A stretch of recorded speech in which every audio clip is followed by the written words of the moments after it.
Hello and welcome back. I am Jay Horns Racer and it's the home of all things BTCC. I'm going to go through with my Croft review this weekend. Or weekend just gone. I think there was some questionable driving standards this weekend, unfortunately. A few incidents too many that shouldn't have been happening. Not going to go into that too much though, because generally the racing was pretty decent. We've also got back-to-back race weekends, so we have another race weekend this weekend at Silverstone. So I need to get through this as quick as possible, get this up before Silverstone starts. Just having a bit of time to get my notes to get ready for these videos. So I've had to get these done as quickly as possible so I can get this filmed and get this up and edited before the race weekend begins. So we'll crack straight into this video and go through Croft. So I will straight away go through my 5 drivers to watch that I picked for Croft in my last video, see how they got on. Did pretty well last time. I did them for the TURKINGTON round, so let's see how we did with Croft. Went with Josh Cook, qualified P7, finished P2, P5, P3, and 1 fastest lap. Another brilliant weekend for Josh Cook, up to 4th in the championship. He now has 7 fastest laps this season as well.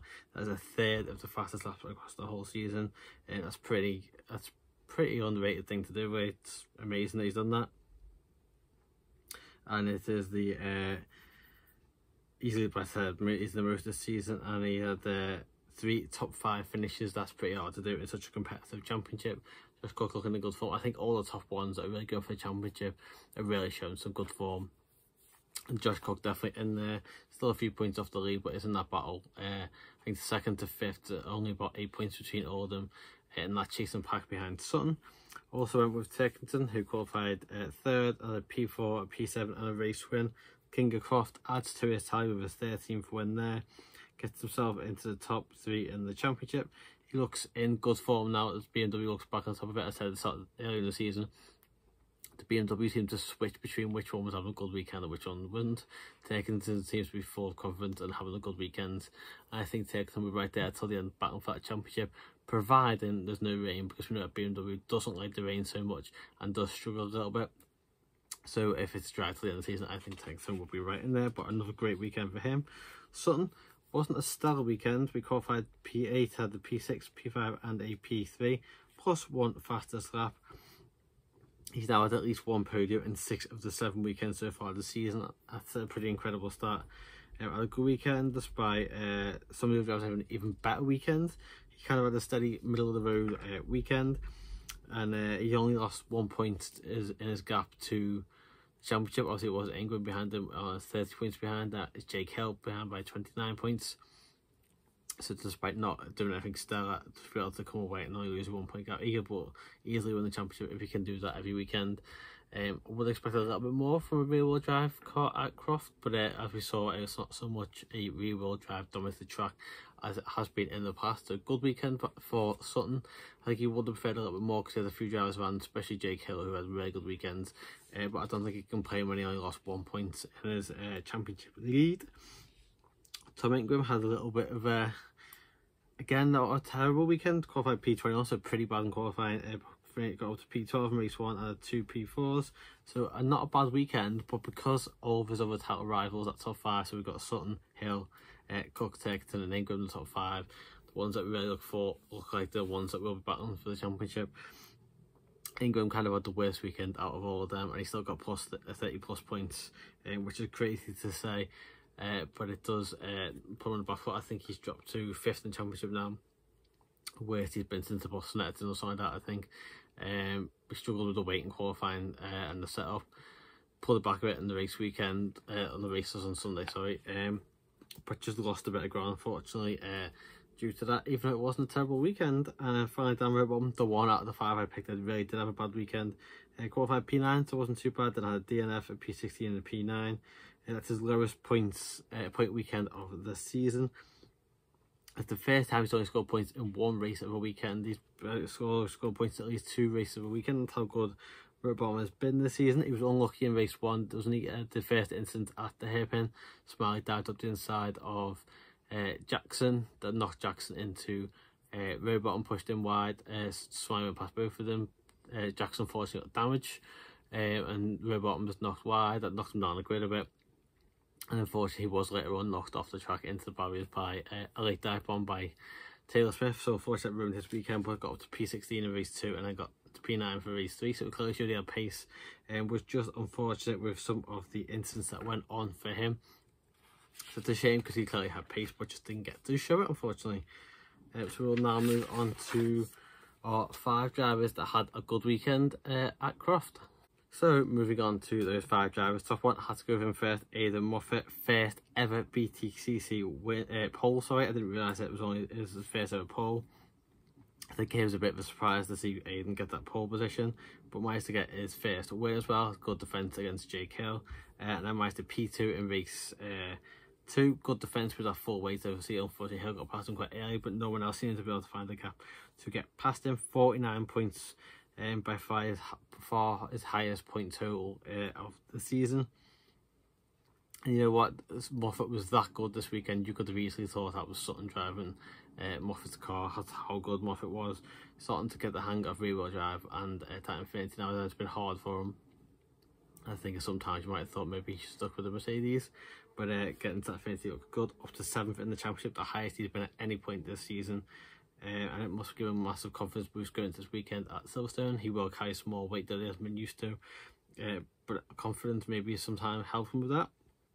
We've got Jake Hill, who qualified second weekend in a row. He's qualified at P2, and then he finished P2 at the race win and P7, 47 points. As I said, back-to-back P2s in qualifying. First win of the season, only second of his career. That's just right to say. You know, Jake Hill is currently second in the championship. The fact he's only had that's only his first race win, the second of his career, it just seems such a surprise to read that. Highest points weekend of the season for Jake, and back-to-back 40+ point weekends is pretty incredible. Second in the championship, highest he's been since after Thuxton when he was leading the championship first weekend of the season. So Jake Hill's quietly been getting on with it. We know he's been getting a lot of good results, but really looks like he could actually challenge Sutton going into these final races. I had thought Sutton would come away with a bigger lead coming out of Croft. Sutton will always be within a chance. He's got a big lead already with 29 points. He needs to not do nothing silly. Jake Hill's really good in qualifying. Sutton's pretty good now within the top 10. So Sutton will always do well, and you'll expect race 2 will be boosted a little bit with the rear-wheel drive off the start, get a few places. So as long as Sutton does nothing silly, it'll be hard to catch. But Jake Hill really looks on the back of him now. Another one I've gone for is Tom Chilton. He had a P11, P17 and P10 and 1 fastest lap.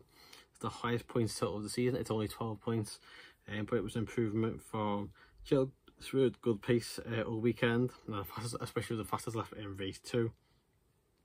Means that's the first time this season he's scored points in all 3 races of a race weekend. I know technically it's only one, he can only get 1 point for the fastest lap, but it's still points all 3 races. Still doesn't seem to quite have the hang of that BMW. Morg seems to be a lot better still, but it was a 4-bit weekend.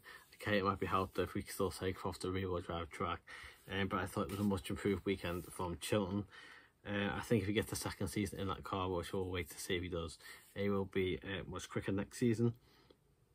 I've also gone with Sam Osborne, who had the highest finish of the season with a P13. He had the second highest. He had a P12 Thuxton. It was 16th in race 1, which is the highest he's finished in a race 1 this season. So that shows he just needs more consistency. Sam Osborne seems to have a lot of pace.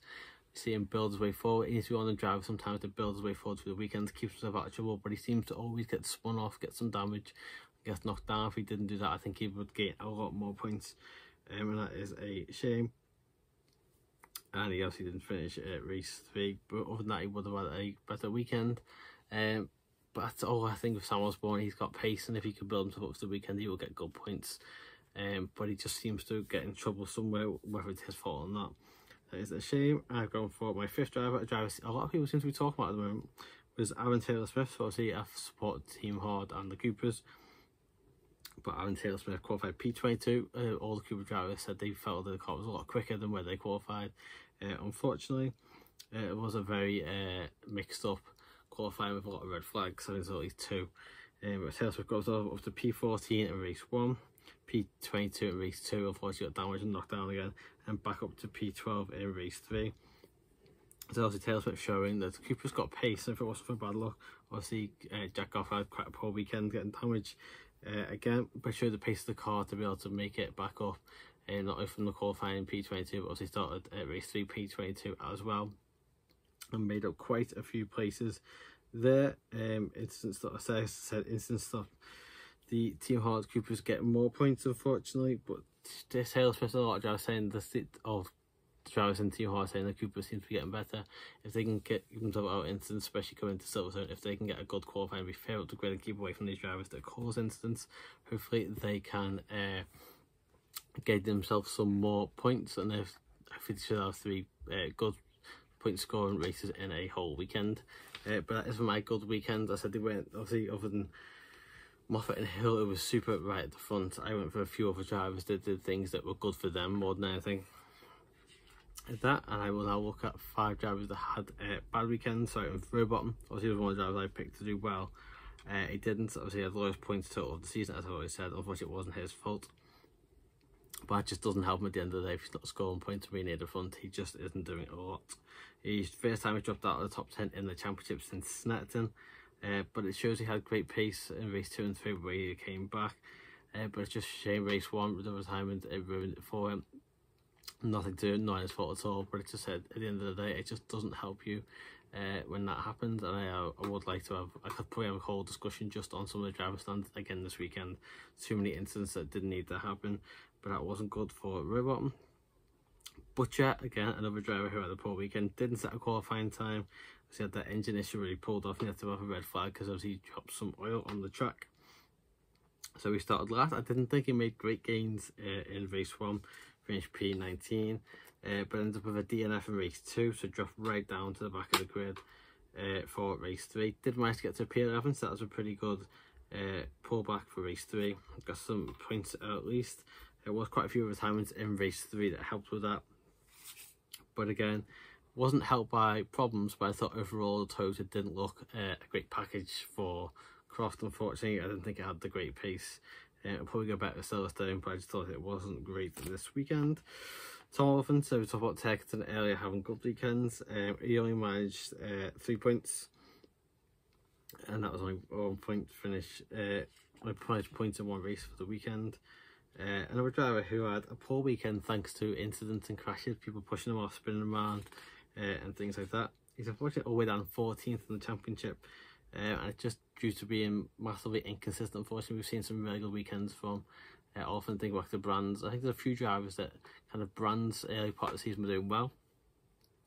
Like think of Oliphant, Jackson, Goff. They did alright to begin the start of the season. The last 3 or 4 rounds really struggled to get some good points and some good results. But when you see TURKINGTON doing so well, I don't think Jelly had the best weekends either. But unfortunately for Oliphant, with only 3 points, it was the poorest. Also with Jason PLATO, I thought the Vauxhall looked quite quick on Saturday. Qualified P10, it just didn't look the same. And race day, PLATO dropped all the way down from P10 to P17. Did have some damage from some contact. Got himself back up to P12 for race 2. Got himself into some points.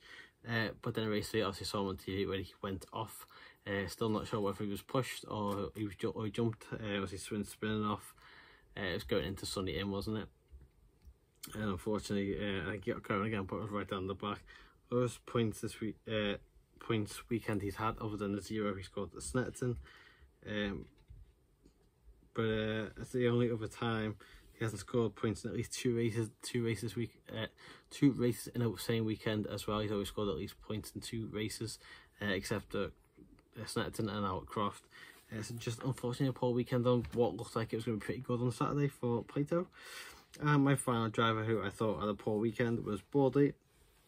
So he had 2 P15s, which really put him 2 points. He's had a number of the 0 point weekends, so that's not terrible. But when you compare, we've seen a lot of time he will struggle to look good against Sutton. But for Moffat to be massively quicker and have such a great weekend, you would have expected BOARDLEY to be up there as well. Like I said, generally slower than his teammates. But the Infinity looked quick on all angles with Sutton and Moffat at Croft. To see BOARDLEY not do that as well, it seemed like a weekend he really should have capitalised on, and not just on overall points, but to do well in the Jack Sears Trophy, which should really be a target as well, which unfortunately does look like ROWBOTTOM's run away with that. But that's my 5 drivers I thought had a poor weekend at Croft.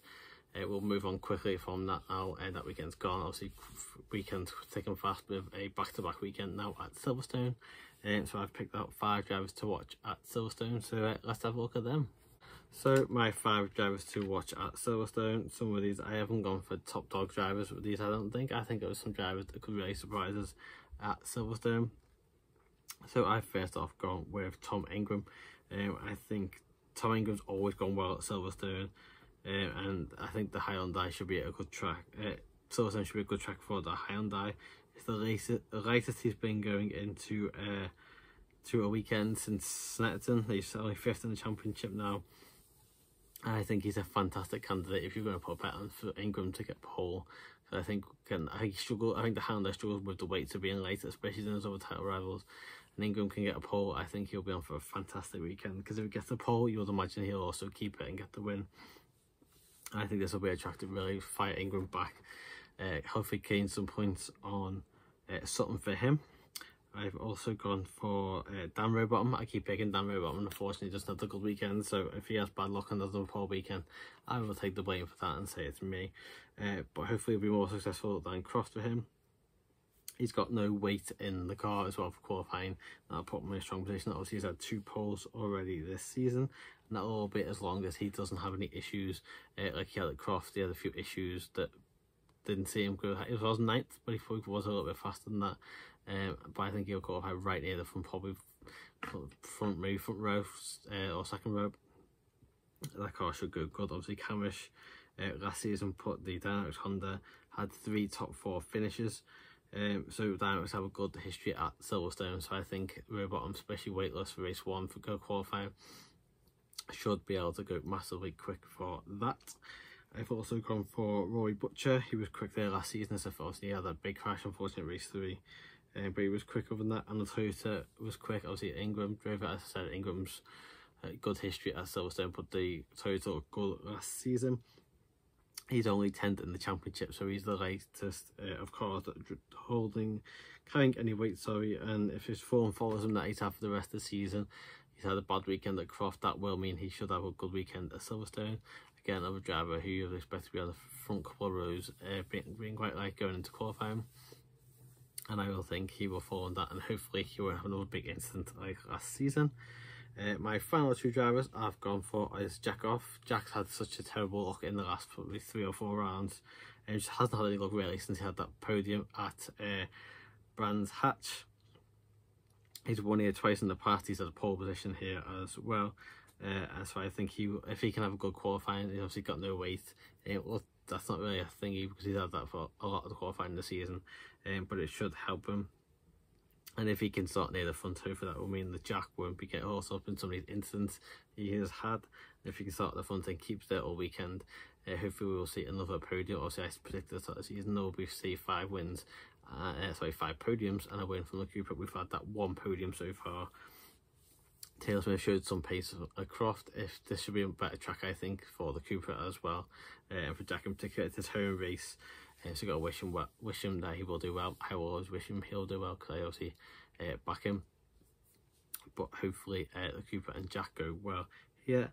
And last time I picked off for this, he got a podium at Brands, so hopefully this sign of me picking him to do well is a sign of good luck, and we'll see him right near the front where he should be.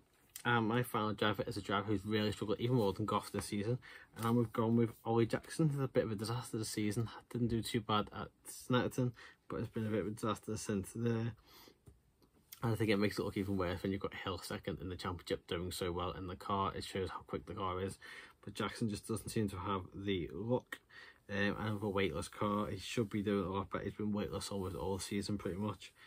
But I think this is the track that Jackson can really turn around. Won here last season in the exact same car, and it was a race 3 win, but if he can get a good race 1 and 2 and get a reverse grid, I don't see any reason why Jackson can't be in for a win this season, this weekend, and he will turn around his season. I know he'll still be quite far down in the championship compared to where he should be, but that will be a push up the grid for him that I think shows better of what Jackson is. I think he's only about 40 something points, and that's nowhere near where we would expect Jackson to be. So that is my roundup of Croft and my look ahead to Silverstone. I've been pretty good picking out drivers to watch for most of the weekends. Some of them I'm hoping, obviously like Croft, I really hope has a good weekend. Hopefully we'll see if he can have a good qualifying. I think he's been on pole here, I think it's 2017, he's won in both 2017 and 2019 at Silverstone. Hopefully he can have another good weekend. It's his home track. He always picks it out as one of his favourite tracks to drive at. So he's got good qualifying, gets nearer the front. Hopefully it will keep him out of trouble of some of the incidents that we've been seeing. Unfortunately, it does seem a little bit slow off the line sometimes, the Coopers, and that could push him back a little bit even if he does get good qualifying. But the car overall does look a little bit quicker, so hopefully we will see a bit better from him. But thank you for joining for today's video, looking back at Croft and looking forward to Silverstone. Let me know some of your opinions, some drivers you think will do well. I know it's easy to pick your Suttons and your TURKINGTONs and your Hills. Some of the drivers that maybe will surprise us going into Silverstone. But thank you for joining for today's video. Let's look forward to some good racing this weekend, and I will see you again after Silverstone for my next video. See you then.